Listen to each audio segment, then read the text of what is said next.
Hi there! This is my review for A Knight of the Seven Kingdoms, Episode 5, In the Name of the Mother.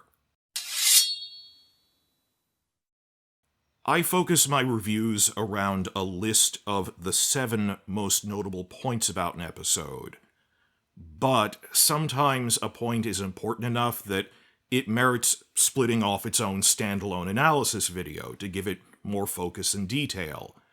I mention that because in the case of this episode, 3 out of 7 points are like that. So I'll touch on them briefly, but for the sake of time, know that I'm going to be talking about them more in their own dedicated videos to give them what they deserve. Particularly right up front, the Trial of 7. That was amazing, and I could talk about just that and how they filmed it for 30 to 40 minutes. So if you're new here, like and subscribe. Know that there's going to be more detailed breakdowns on specific topical things about it, but this is within the context of an episode review to keep things moving along. Also on top of that, that's point 1, that I also split it into 1A, the story choices, and 1B, how they filmed it. But with that preamble out of the way, let's dive in. Point 1A. The Trial of 7 from a narrative perspective. It wasn't quite the version that's been living in my head for years as a book reader, that it's already been in my head. I've read the comic book adaptation. It was different from my head version, but that's not a criticism. It's probably better. That the way they chose to do it is that it focuses entirely on Dunk's brutal fight for survival, which inherently means it can't intercut with other things. So it doesn't give much focus on what the other fighters are doing, except brief shots when Dunk happens to be looking in that direction, it's in the background. Or I always envisioned, just reading this over a decade ago, that in the final stage of the fight, when Dunk defeats Aerion, he's kneeling on him, he defeats him not with swordsmanship, but the brawling and grappling he learned as an orphan in the mean streets of Flea Bottom. When I mentally envisioned that, I thought they would intercut it in montage with young Dunk, who we get all the flashbacks for this episode. I thought they'd intercut it with young Dunk doing a similar fight with a local bully. But I realized, just after only my first watch of this, that that would have broken the immersion, either of those two things. It would have been a little bit too telegraphed, too on the nose. That after seeing everything they said in the behind-the-scenes videos about, no, we're really trying to get immersion, that it's in the script, that Dunk of Flea Bottom is all that's left, and he's fighting and grappling, that so much of it went into the fight design, that basically they went with show not tell, and my head version, sort of like a comic with a lot of sidebar narration in it, would have had someone actually saying in dialogue, but Dunk of Flea Bottom can do. No. That if they actually intercut for a considerable amount of, like, a full 60 seconds to this is Sir Riesling fighting a Kingsguard, it would have broken the tension around Dunk is on the verge of death with every blow. That every blow that goes wrong could be a fatal one. So that would have broken the immersion. It would not have worked in the transition in medium from page to screen. That this was the only choice. It's a case study in the needs of adaptation and in changing formats. This was by far the best version for TV. Point 1B. The Trial of 7, how it was filmed, in terms of the cinematography and the fight choreography. That we actually got first-person POV shots through Dunk's eyes, that his eyes are the camera, through the visor slit that they show in the behind-the-scenes videos. They actually had this helmet cam inside of there. News sites have nicknamed this night vision. Night with a K. Those were amazing, but I also appreciate that they didn't overuse them. Like, if the entire fight was from the helmet cam, that would have been weird. It would have been incomprehensible. You wouldn't be able to follow exactly what is happening, because Dunk can't either. That they did it just enough to get a feel for it, of this is what it's like being in the helmet, but then switched back so we could clearly see what's happening. And on top of that, the sound design, we rarely talk about that stressing that as soon as he puts his helmet on, external sounds are muffled. That this truly was fixating on Dunk's POV, like they said they would at the launch panel near Comic-Con. But that's just cinematography. The best part by far was the actual fight design. Designing a good fight sequence is an art. All praise to stunt choreographer C.C. Smith, who's actually been with the franchise since Game of Thrones Season 1. YouTube channel Scola Gladiatoria did a great analysis video on it, from the perspective of historical recreation, and he declared it one of the best medieval fight scenes ever put to film. That this is a channel that regularly assesses medieval fight scenes in movies and TV, that this is one of the best ever, he said. Like I said, originally, I had over 2 single-spaced pages of script here explaining how the way this fight was designed and filmed did everything right that the Battle of the Bastards did wrong. That Battle of the Bastards was not only not a triumph, it was a failure in terms of even just the way it's shot and the fight choreography, much less the story stuff. There's a lot of expensive stuff on camera, and they're showing off Kit Harington. There's weird things with it, and Supercuts Delight already did an amazing video on that before this came out, but he was referring back to it in his review, so I'm going to put it in my own words of, they presented it to us as, this is great, and we accepted it because we didn't know better, because news sites weren't doing their job of being the filter that actually assesses, no, this isn't good, because we don't know the technical stuff that they're missing. I could go on for 40 minutes, but for the sake of brevity, and also I want to give it the focus it deserves, not bury it within an episode review, I'm splitting that off into its own dedicated topical video. If you want to agree with me and see me really harangue them, please like and subscribe if you're new here. If you disagree with me and right now don't think anything is wrong with Battle of the Bastards, please like and subscribe. After the season ends, I'm going to be making topical videos, and I'll try to explain to you in detail. Hear me out. I've really only scratched the surface of what there is to say about that. But now to move on and cover the rest of the episode, point 2 of 7. The long flashback to Dunk's childhood. This was great. I mean, I loved it, and then I was surprised that after the episode I went online and saw that some were uneasy with it. Not a lot, and it's fading now, but there were people going, get to the fight, get to the fight. Well, then they did, and it was one of the best fights we've ever seen. I think a lot of the things you're seeing that say that were live reaction channels, where, of course, in a live reaction, by the middle of the video, they're going to say, when is the fight coming? I'm not seeing that as much in finished reviews, because by the time they got to the end of it, they already saw there really was a great fight in it. Even showrunner Ira Parker was really nervous about that, saying I had to revise it multiple times.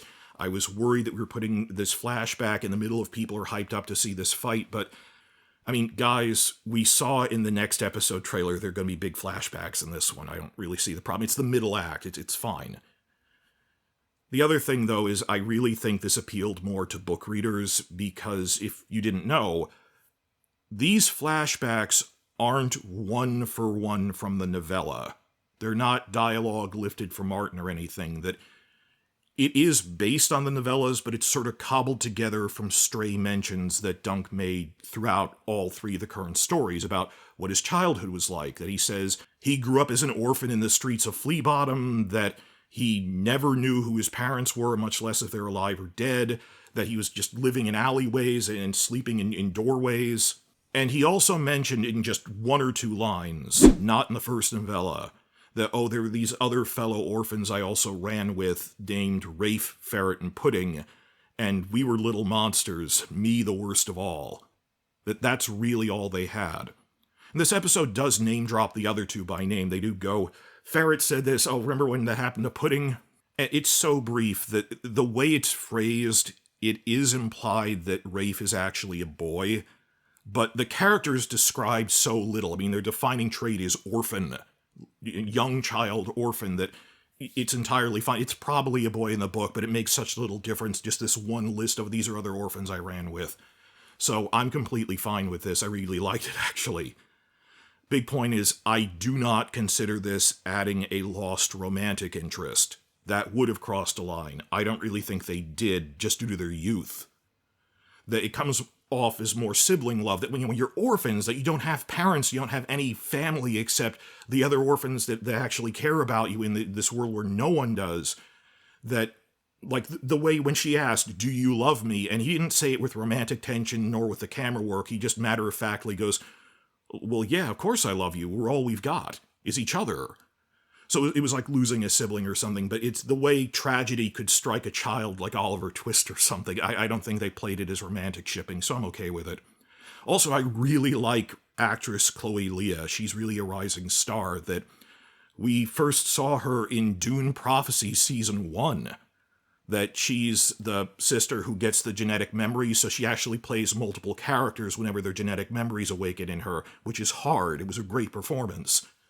And there's a lot of crossover from the HBO stable of actors. A couple of people have been in Dune Prophecy. The actor who plays Maekar was actually in that, in a brief role as a spy who gets killed within one episode, as well as Oscar Tully and, of course, Robert Baratheon. So a lot of crossover with that. That's great, because it's like Game of Thrones in space, dueling feudal families. But she gave a great performance of that. It was a surprise hit. We didn't know if it would be good or not. I'm looking forward to her coming back in Season 2 this coming Christmas. That's not too far away. That was great. The novellas didn't really specify that much, and I think they fit the puzzle pieces together well. In terms of playing to connect the dots, this is what I would have done, is basically what I'm saying. They rounded it out, but hey, Martin said he fully approved of everything they did. He apparently liked it. This is one of those things, if you ever came to a con and did questions again, or AMA or whatever, purely about Duncan Egg, this is a thing I would submit, like through a form or something, is what do you think about how they expanded and filled in the gaps on Dunk's childhood a bit that isn't line for line from the text? Those kind of things are like rounding out Lionel Baratheon, who would hate that, but with the dancing and stuff. But this is this canon? Probably not book canon, but it's near enough that it's an empty space where they could fill something in. So I think we're good on that. I don't think people are going to be hating on this. I haven't seen anyone hating on it. I mentioned Ira Parker. That the one thing, and I just bring this up because I am in contact with people who are gathering info from set spies. I don't know the spies directly, but the people on Twitter and stuff that don't have YouTube channels, I'm just cross-referencing and sorting everything and trying to cite it. But even we hadn't heard of this. But then in their review of this episode, Westeros.org said, because they work with Martin and stuff, rumors they got through the grapevine from reliable sources like Martin's assistants or whoever, just scheduling people.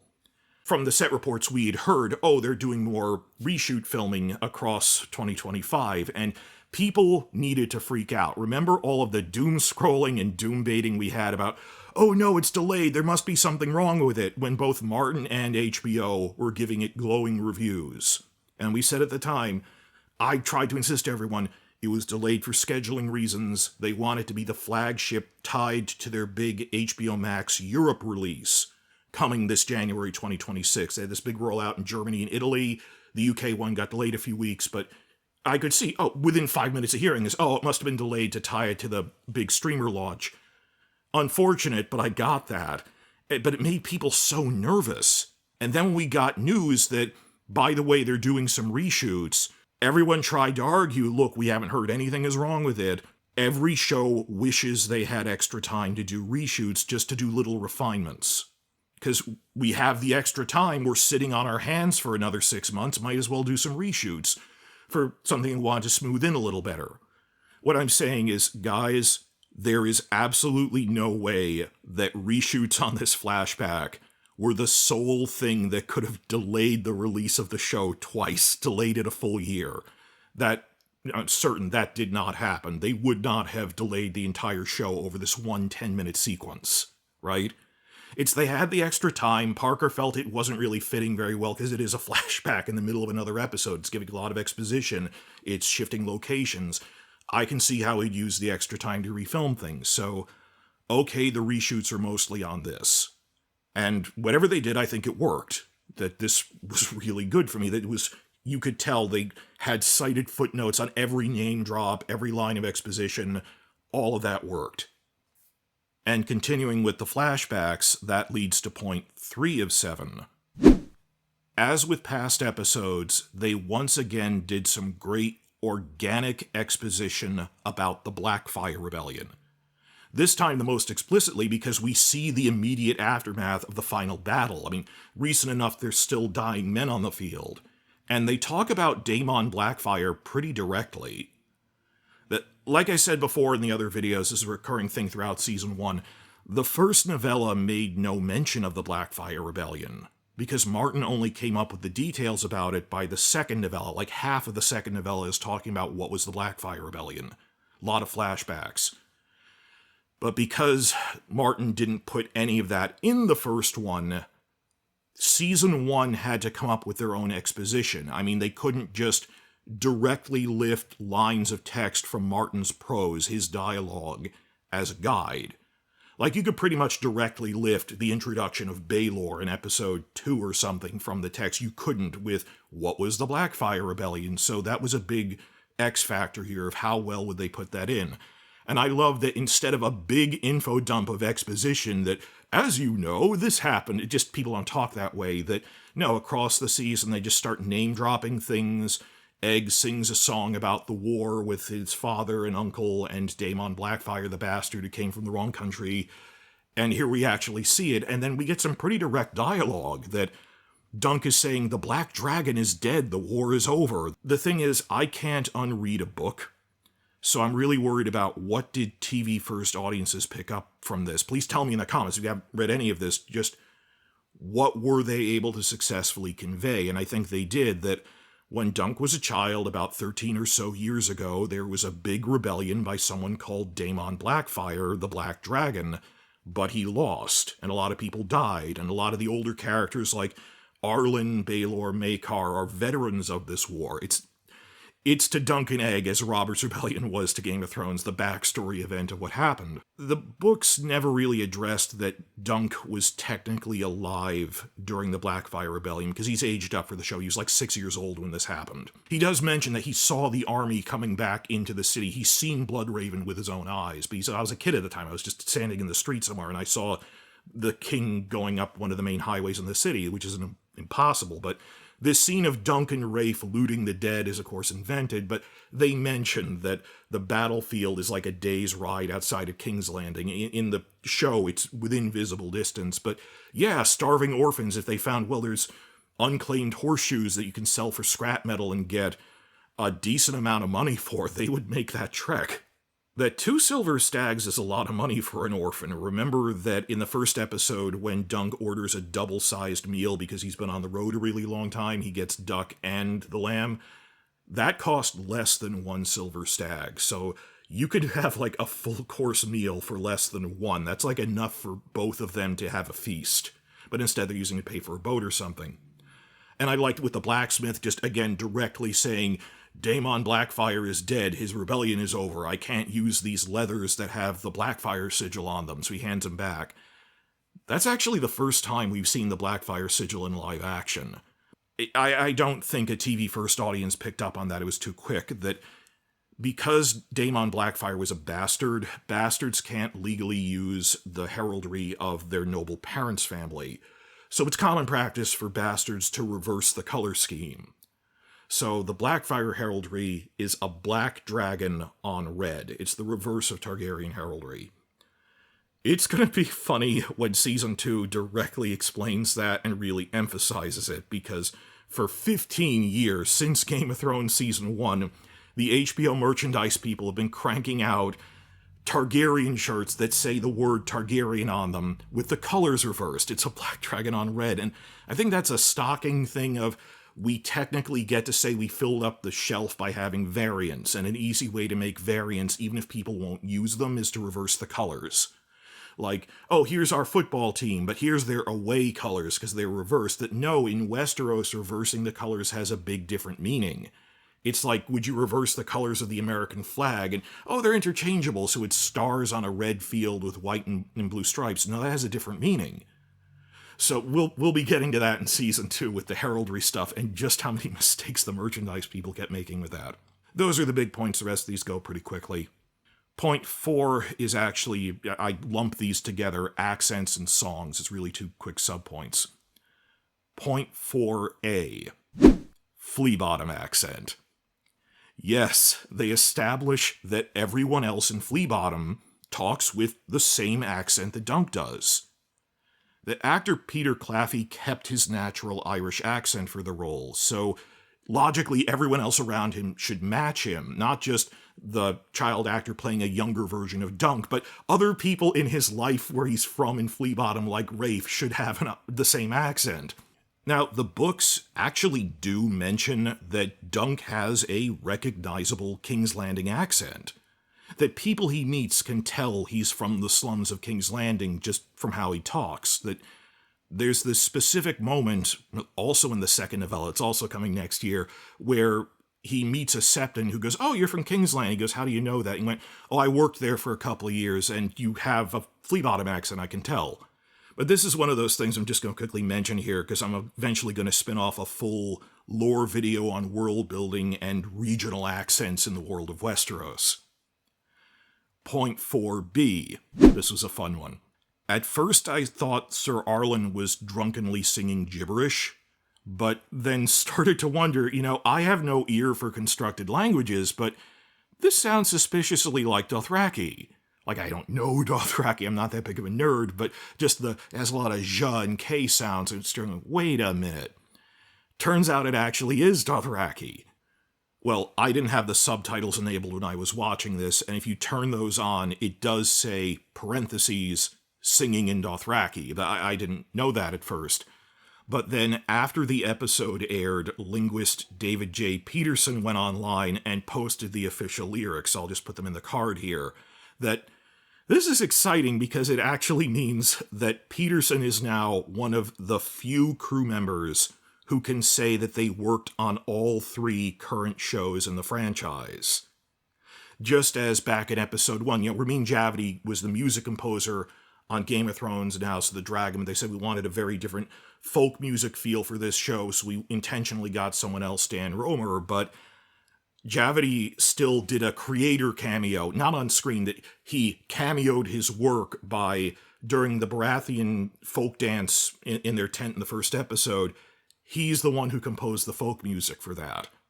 So you can technically say he was on all 3. Now Peterson can do that. Also, like C.C. Smith, the stunt coordinator, is one of the few people who's been on all 3 of them. So I'm going to make other videos about returning crew and all of that behind the scenes, but why does this exist? It's purely a fun Easter egg cameo for David J. Peterson, who has done so much for us, even for the books, like he's helped Martin make place names for maps and things in Dothraki, separate from any TV show, that he is the linguist who made Dothraki, who made Valyrian. Valyrian is so much more. He made the writing system. I'm just happy he was there. That was a creator cameo. I love that.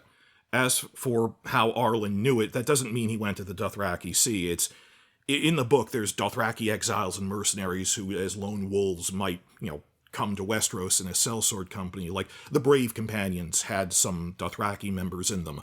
Like Zolo is the one who actually swung the blade that cut off Jaime's hand, was a Dothraki mercenary. So it's like just some war song that he picked up drinking with Dothraki mercenaries, like in the Dornish Marches or whatever. It doesn't mean he left Westeros. So this was fine. It's a fun cameo. I loved it.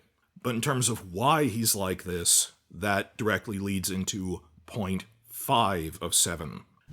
Arlan's nephew.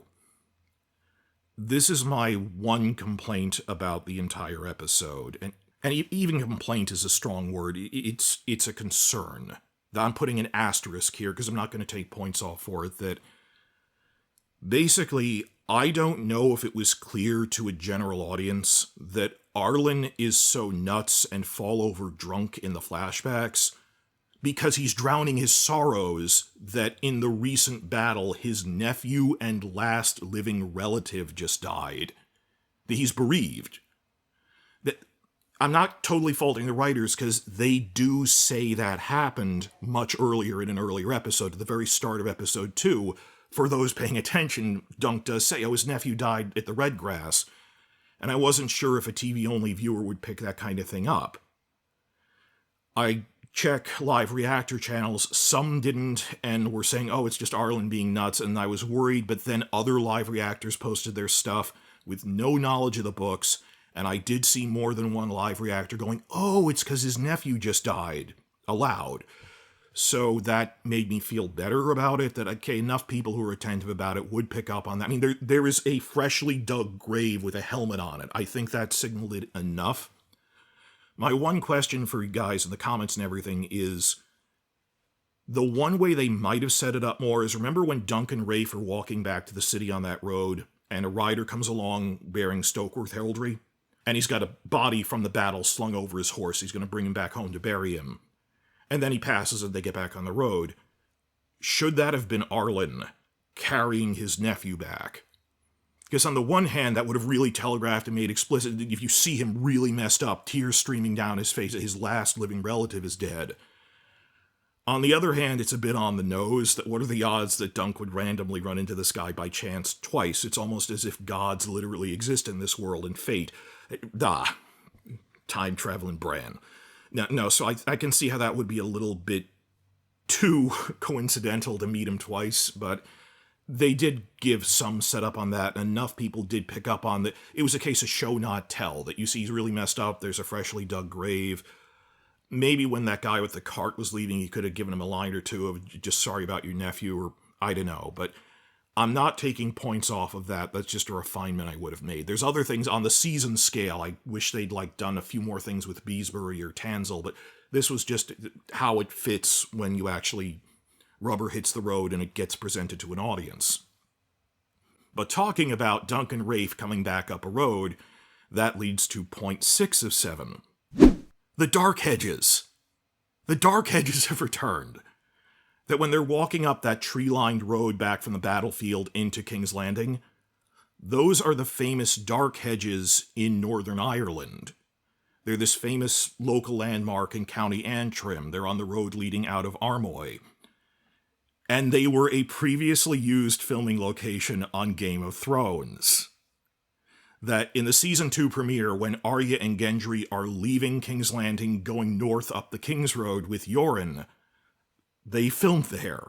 And more importantly, in Season 4, 5th episode, when Brienne leaves the city with Podrick, again, the north road going out of King's Landing, they filmed at the Dark Hedges. Brienne and Podrick. So it's the same road into King's Landing within the fictional universe, filmed at the same location. That I felt for that Ira Parker said in the New York Comic Con interviews that it's weird that on the one hand we're returning to Northern Ireland, but we're not really able to use that many old locations again. Because so much of the story is just confined to Ashford, and Game of Thrones never visited Ashford.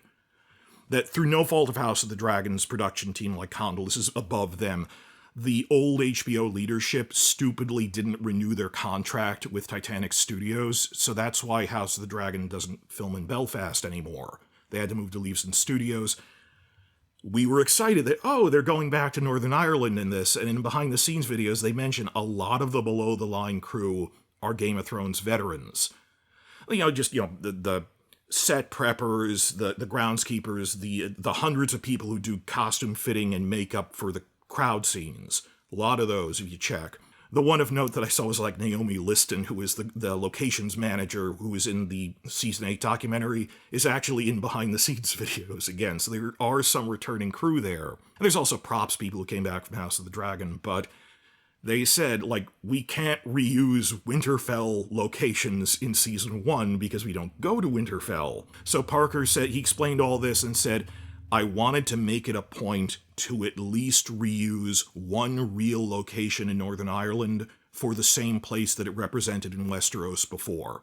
Because sometimes one place can stand in for multiple things, they filmed a lot of things in Tallymore Forest that stood in for different locations, but he kept his promise. Ira Parker has them filming Dunk, and then Dunk's descendant Brienne are literally on the same on-location filming place, the Dark Hedges. And it's literally the King's Road going north out of the city. So I'm happy they got to do that. Otherwise, we might be going to parts of the Riverlands in Season 4. It's looking like She-Wolves of Winterfell will be Season 5, but we're not really going to old locations again in Season 2, so I don't know how they're going to do that, but hooray, I hope this boosts Northern Ireland, tourism again, because that is a location on the tours, the official tours. And last, I'll conclude with point 7 of 7. Flashback cinematography.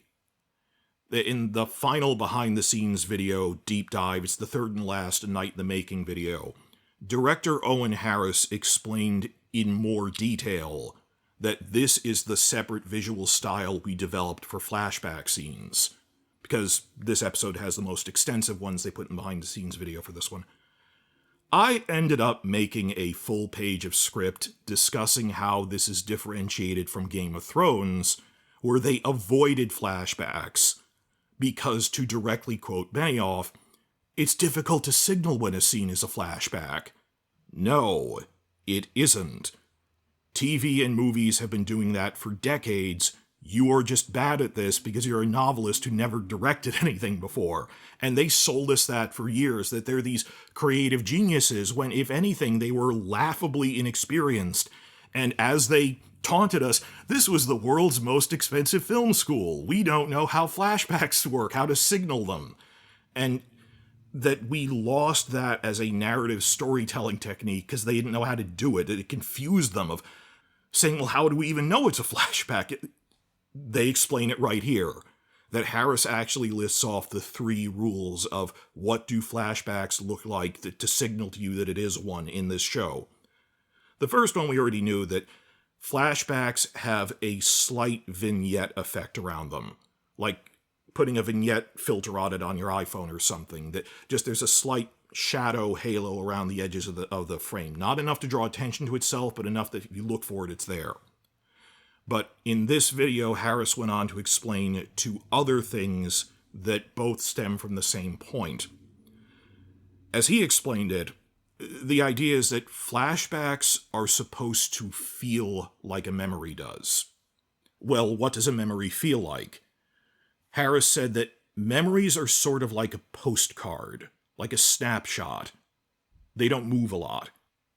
So, as much as possible, the camera is intentionally motionless. Not all the time. I mean, obviously when there's a fight scene with Arlan, they're moving around, or to show that they're walking up the road, but the examples they cited were the big dialogue scenes, like when they're with the blacksmith, when they're buying a boat ticket, when they're in their hideaway. In other dialogue scenes, like Adult Dunk with Baelor in episode 4, the camera would move around them just having dialogue in a room. Here they said, as much as possible, it shouldn't move. And I have memories where I remember motion, like playing sports and stuff, but I can see how it is trying to evoke a postcard. Postcards don't move. And also stemming from that, the other half is, he said, because it's a memory, specifically Dunk's memory, he is the central subject. So, more so relative to even adult Dunk in regular episodes, as much as possible, Dunk is centered in the frame, because it's his memory. And yeah, he's the main character, so he's in the frame a lot in, regular episodes, but I can see how they just said, subtly, he's a little more centered, he's a little more motionless, because this is a memory from his perspective. And it's not even what they did, it's just that they picked anything. That they picked something. I've seen other shows that use color filters on flashbacks, they didn't.